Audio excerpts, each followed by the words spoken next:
त्यानंतर एक महत्त्वाची बातमी समोर येते। आम्हाला केस लढवायची नाही, अक्षय शिंदेच्या पालकाने ही भूमिका घेतली आहे। आमच्यावर कुणाचाही दबाव नाही असं शिंदेचे पालक म्हणतात।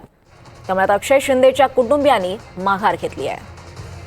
यावर अधिक माहिती घेऊयात। आपल्यासोबत आपल्या प्रतिनिधी भाग्यश्री प्रधान आहे। भाग्यश्री, आता अक्षय शिंदेच्या पालकांनी माघार घेतल्याचं कळत आहे का? अधिकचं अपडेट्स आहे?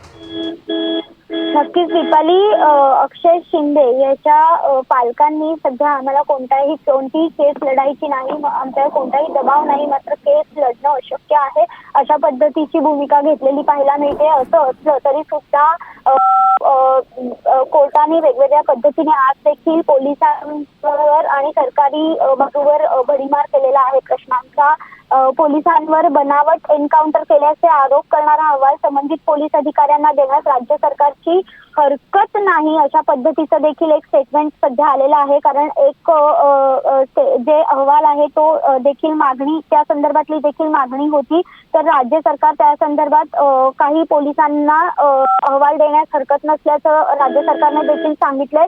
त्याच पद्धतीने या प्रकरणात न्यायिक अहवाल कोर्टात सादर करण्यात आलेला आहे। 5 पोलीस कर्मचाऱ्यांवर ठपका ठेवण्यात आला आहे। त्या पोलिसांवर अद्याप गुन्हा का नोंदवण्यात आला नाही अशा पद्धतीची जी भूमिका आहे ती जे अक्षय शिंदेचे वकील आहेत ॲडव्होकेट अमित कटारनवरे यांनी कोर्टात मांडलेली पाहायला मिळते। म्हणजे एकीकडे ते असं म्हणतायत की आमच्यावर कोणताही दबाव नाहीये, मात्र आम्हाला ही केस लढणं अशक्य आहे, तर दुसरीकडे जे अमित कटारनवरे जे आहेत त्यांनी देखील स्वतःची जी भूमिका आहे, त्यांची जी भूमिका आहे ती मांडलेली पाहायला मिळते।